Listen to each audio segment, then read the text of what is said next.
ये संस्कृति का परिचायक शुद्ध शाकाहारी भोजनालय, जिसकी शुरुआत हम आज के पहले जो हमारे पूर्वज थे, हम कहीं से थक हार कर जाते थे तो हमें कुएं का पानी और गुड़, इनकी विशेषता खास करके की जाती है कि थकान दूर करने के लिए अति आवश्यक है। तो ये कुएं का पानी है, आप देख सकते हैं, इसका कलर डिफरेंट है। और ये है मटके का पानी, जो इस समय गर्मियों के लिए खास करके लाभप्रद है।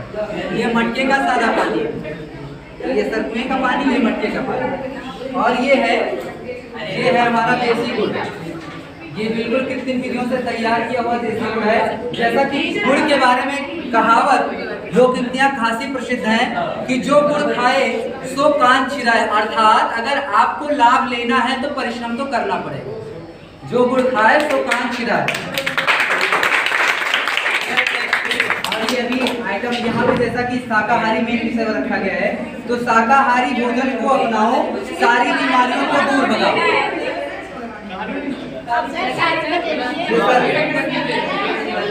ये सर सलाद है,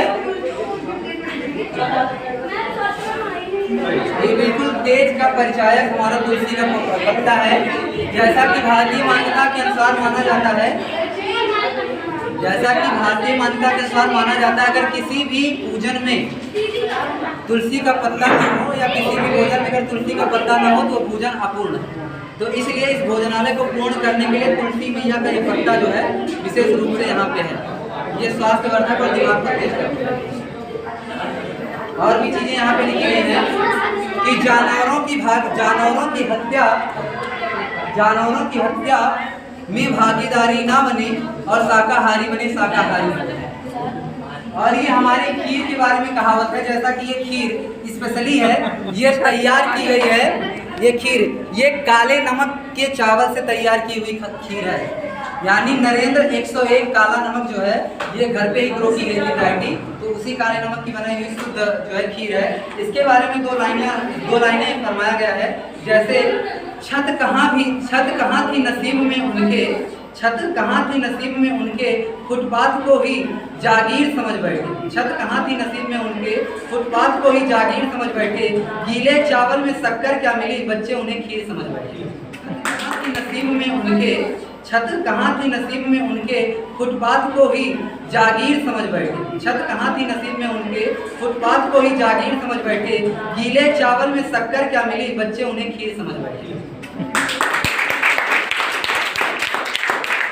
चावल के बारे में नीचे रखा है ढक करके कि चावल के बारे में दो पंक्तियां हैं कि पूजा खीर या टीका बिन चावल सब फीका। कहा जाता है कि स्त्रियों को अगर चावल न मिले तो उनका पेट नहीं भरता। स्त्रियां का लगभग जितने भी लोग हैं, तो इसीलिए चावल के बिना सारे पकवान फीके हैं। और ये दाल भी नीचे ढक करके रखी है। दाल के बारे में कहना है कि बर्गर खाया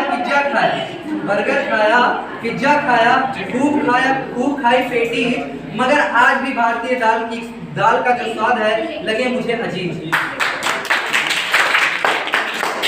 और चाय के बारे में, जैसा कि चाय का नाता जो है वो बहुत ही अजीबो-गरीबो रहा है हम लोगों के पास।